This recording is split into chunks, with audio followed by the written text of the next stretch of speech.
So born here, very much a Londoner. Born in South London, never moved from there. And my education, I would say, was quite, okay, so my education, I was sent to a series of private schools. That was always my experience growing up, okay? And the reason why I say that is because I think it informed me very early about my interests, so that all the schools that I went to, they were very, very strong on the written word, very, very strong on reading, on literature, on expressing yourself that way. That's the one subject I found easy. Didn't have to work on it. Anything else, math, science, wasn't for me, but anything to do with storytelling. So from a really young age, I wanted to be a storyteller. My earliest memories of Africa are obviously my parents, Ghanaian background, and they used to tell us stories about when they were growing up in Ghana. And I remember saying to my mum from an early age, when I grow up, I want to take a tape recorder and go and talk to all these different people in African countries about the things that they do. And to a certain extent, that's come true, okay? So I always tell that, even to my students, because a lecturer is one of the things that I do, that it started early. So my education, I was educated in Dulwich, went to an all-girls school for a big part of my life, got fed up with education early, and decided I didn't want to go to university or anything like this. So I did a lot of odd jobs from my late teens to my early 20s, but I still wanted to write. I was always interested in Africa. Very early on, I was lucky. I wrote with a big biro, I remember, on paper, which is aging myself because this is pre-internet, okay? And I wrote to loads and loads of magazines saying, I want to be a magazine editor. That's what I want to do. I had no training. I'd never did any courses in journalism, but I just wrote and wrote and wrote, or I'd use my dad's typewriter. And I got rejection after rejection after rejection after rejection. I still have the folders in my dad's attic with all the rejection letters saying, there's no way you, as a then, I don't know how old I was, 18 or something. And then one day I did get a letter back from a magazine that's very well known now, but I didn't know anything about it then because I was really naive, and it was Time Out, okay? And I had a letter and a phone call saying, we've seen your letter, we really like what you had to say, would you like to talk to the guy who was then the advertising director? And me being me at that age, and I think I was only a year out of school, or I did go to college, a year out of college, I thought, I don't want to work in advertising, I'm not interested, I want to be an editor, you know. So I kind of ignored the letter, but then a phone call came in to my mum's house. This is the advertising director, would you come in for an interview, we need an assistant. And I bumped into a school friend that day, Joyce, and I said, I've had a phone call from somebody from this magazine, have you heard of it? It's called Time Out. And she's the one who said, you're an idiot if you don't go to this interview, go and speak to this man. Went to the Time Out office, which was then in Covent Garden, had an interview, and he said, and this was a Friday, he said, I'll call you on Monday and we'll tell you what we think. He called on Monday, yes, we like you, would you come and work as my assistant? I know it's not what you want, but you never know. So that was my inroad into editorial years and years ago. I worked for at least a good year as his assistant, which meant just literally typing labels. That was my job, typing labels using the photocopier. But I'd always look across the room at all the editorial people, thinking, I want to do that. Plucked up the courage one day to speak to the editor of the then Food Guide and said, I'd really like to write something about food in London. Can I do that? So she said, okay, you can do it. I'll give you 2 weeks to write 4 restaurant reviews. We're not going to pay you. You go and do it and see what you see. We'll see how good you are. So I went away, took some friends. We went and ate pasta and wrote about it. I submitted my work, and she took a month to get back to me. So I was on tenterhooks. A month to come back and say, yeah, we really like your writing. Would you like to write the pizza and pasta section for Time Out? So I spent the whole time eating pizza, eating pasta, and getting paid for it, really enjoying it. But then I remember kind of critiquing the magazine a bit, or the guide, and saying, I don't think you write enough about African and Caribbean food, and this is what me and my friends like to eat a lot. So this was quite a way down the line. They then said on the weekly magazine, would you like to write something about Caribbean food? So I said, okay. And I took myself with my travel card and went to all these different Caribbean takeaways, and not African, Caribbean takeaways, just eating patties and all this kind of stuff, and writing about it. And they put a big 4-page spread in the then Carnival issue for the August Notting Hill Carnival. And that was fantastic. So it kind of boosted my confidence. And I just carried on working at Time Out, but went back to education and this kind of thing. But I really wanted to do more about Africa. So I'll jump ahead quite a lot. I worked for Time Out for years, really writing about arts, museums, galleries, this kind of thing. Then I left, but was called back to edit the then brand new Time Out guide to Lagos. So that's when I really started to kind of get my kind of African credentials. So it was the Time Out guide to Lagos that took me to Nigeria. And I could have done the Time Out guide to Ghana, which would have been much more to do with my heritage. But I wanted to do Nigeria because I had no connections there, no friends, no family, and it sounded exciting. And the response then, because this was about 2006, 2007, from a lot of friends was, why the hell are you going to Nigeria? It's going to be a nightmare. What? You're going to go to Lagos? It's going to be terrible. I went and had the time of my life. I loved it. And I did that job for until about early 2013. But as a writer, I was freelancing for Time Out as the editor and writing for other platforms. So along the way, I by then jumped and started writing for airline magazines, for websites, and just for different types of people. And the journalism started to take me to different areas. So I'd get involved in other projects. So I started to do things like consult curators and tell them what are sort of different interesting African stories that you can include in your exhibition, this kind of thing. And what brought me to this building, this school, INSEC, as a lecturer, was a favour for a friend where I came in to talk to their students for free about having worked in Lagos. I think they just wanted to hear what it's like to be a Londoner working in an African city. And the then director spoke to me and said, could you develop a course around some of your experiences? One experience was working with Pernod Ricard to do trends watching and tell them about different African stories that are going on in different cities, to do with arts, to do with gender, to do with lifestyle and contemporary culture. So it's a bit of a mishmash and a long journey, but that's kind of how I've become who I am today.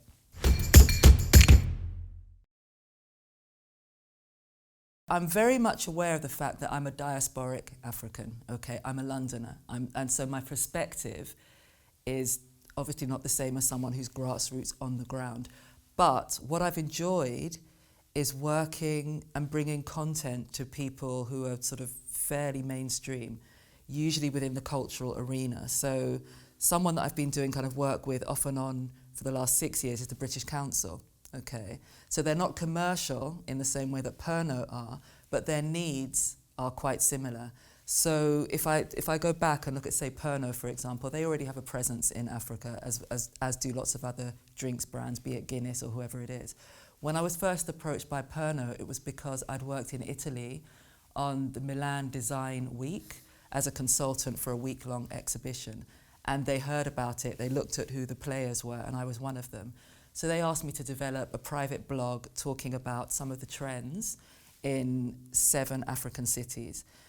And it was quite interesting because I hadn't actually been to all of those cities, but I'd been reading about what was going on, starting mainly with the arts, but what you find now is that everybody's collaborating. So if you're writing about the arts, if you're writing about fashion or whatever it is, there's so much sponsorship and so much startup that inadvertently you start writing about technology or, corporate finance. And not that that's my world. I don't come from a corporate background at all, so I feel kind of on the back foot a little bit. But say, for example, if I'm writing about an event, so I've written a couple of times about Social Media Week in Lagos. So by the nature of writing about Social Media Week, you're getting information about the startup ecosystem in that city and perhaps what's missing from further afield areas, and the conversations that are going on with young Nigerians and activists and people from politics and all of this. So you're actually starting to handpick little snippets of information without necessarily being an expert, but you start to build a picture of what the narratives are and what the conversations are. And that's actually really valuable information for the British Council, for Pernod, for any other kind of mainstream brand or organisation that you're working for. And everybody's learning. I'm constantly learning, and so are they.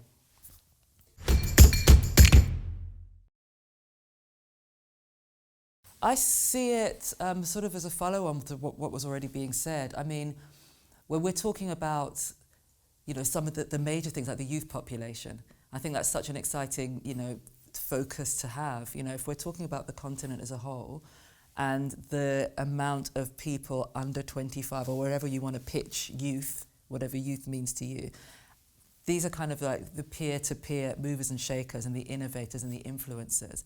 And I think it's a really exciting moment, obviously, for anybody, whichever part of the globe you're in, to kind of really pay attention to that.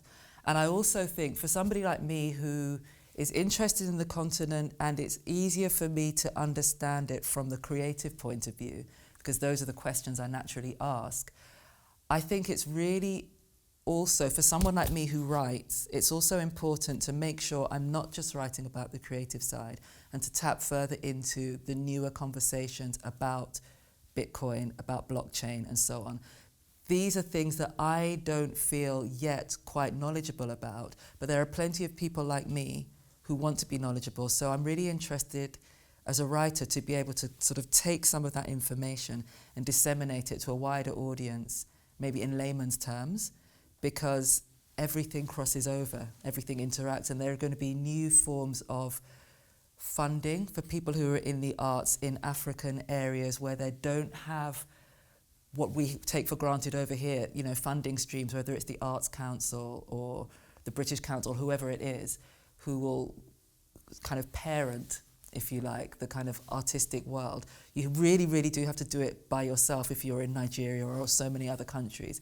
So there are going to be other ways that people are going to look for funding, other ways to raise money, you know, other ways to, you know, raise capital and all this kind of stuff. So the language of Bitcoin, blockchain, and all of this, I imagine, will become much more mainstream. And I think as a writer, it would be really interesting to tackle that and look at that and the arts world together.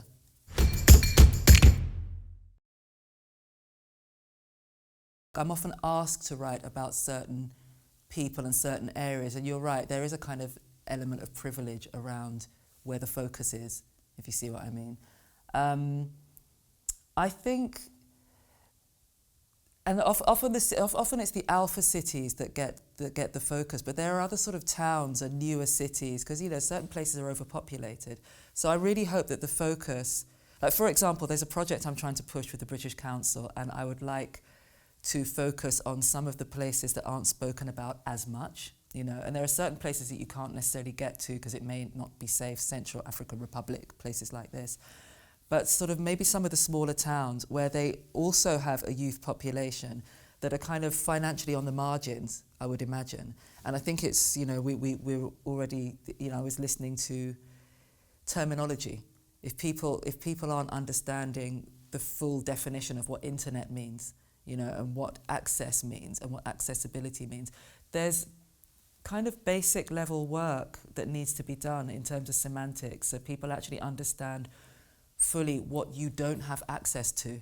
So I think that in itself could be quite a challenge in terms of just communicating what exists and what it is that you don't have access to, which I think, you know, will require a new set of thinking and a new set of travel.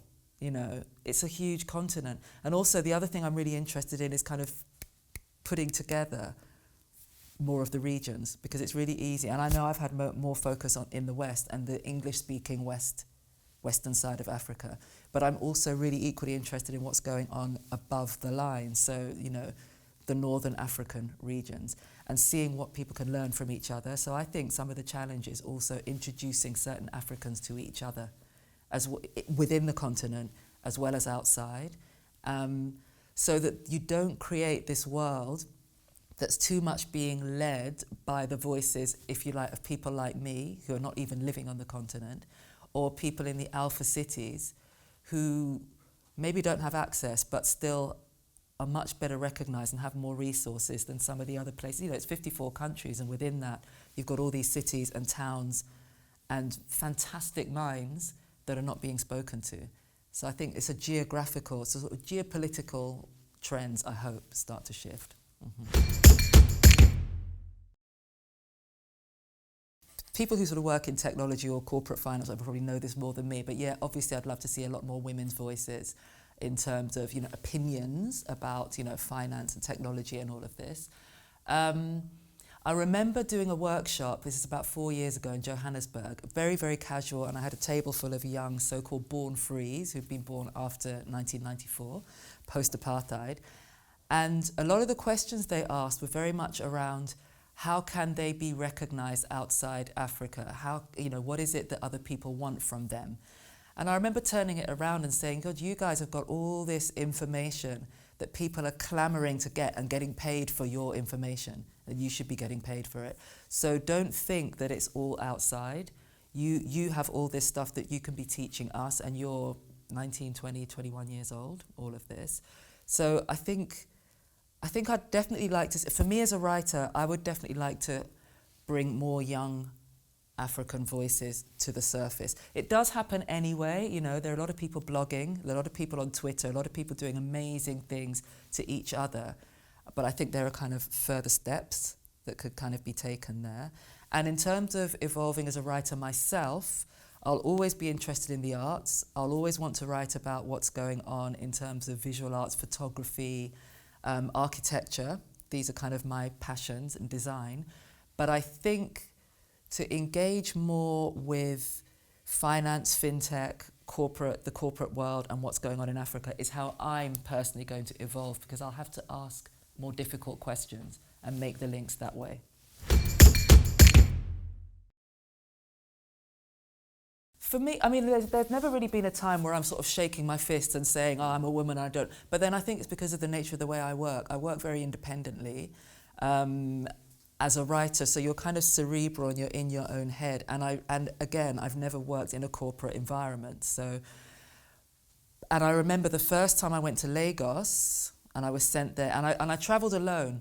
And my job was to kind of look for stories, find new writers, and then visit all these different places. And I was really taken with the kind of women I met, you know, who at the time were kind of sometimes younger, sometimes older, and they were running things and doing amazing stuff. And it felt very very different to Ghana. You know, I'm not saying that you don't find that in Ghana, but there was something almost stereotypically Nigerian about it that kind of gave me a kick up the backside, and it was fantastic. And then since then, I know that still exists, but having written about different cities and different countries, I know certain things don't necessarily work. So you have entrepreneurial women, maybe in places where they're much more dictated to by religion. So there are certain places you can't go to, and there are certain things you can't do. You can be a really intelligent woman, but because of the nature of your religion, you can't be seen to be doing this, that, and the other. And I don't know what the answers are for that. I'm not a particularly religious person, but I think the question of gender and women is very, very nuanced. It really depends on where you sit, what your religion is. When I went to Lagos, there are certain things that I was allowed to get away with because of the way I sound, the way I speak, and also people often wouldn't see me as someone from London. They would talk about me as a Ghanaian woman. And I haven't been to Ghana for years, you know. So it was almost like going to your cousin's house. Oh, you know, you're welcome, you're Ghanaian. It's like you're kind of over there, we recognize you. So there were certain things that I'd be allowed to do and say and mistakes I could make. But I was very, very much aware of, I don't know if I'd call it discrimination, but I was traveling alone. I wasn't married. I didn't have children. So there were certain aspects to that where you're not fully taken seriously. You know, you're respected and you're given hospitality, but you're not fully taken seriously because you're not having that conversation about your offspring and you're this and you're that. And I was always told then that I was too independent and too skinny as well, which is a really odd thing. I didn't look like someone who would have had offspring, and I'm coming with my kind of big body offspring look, you know. So, and that made me laugh, but it also made me think. So I thought it's quite nuanced. It's comical, but it's a real thing as well, you know.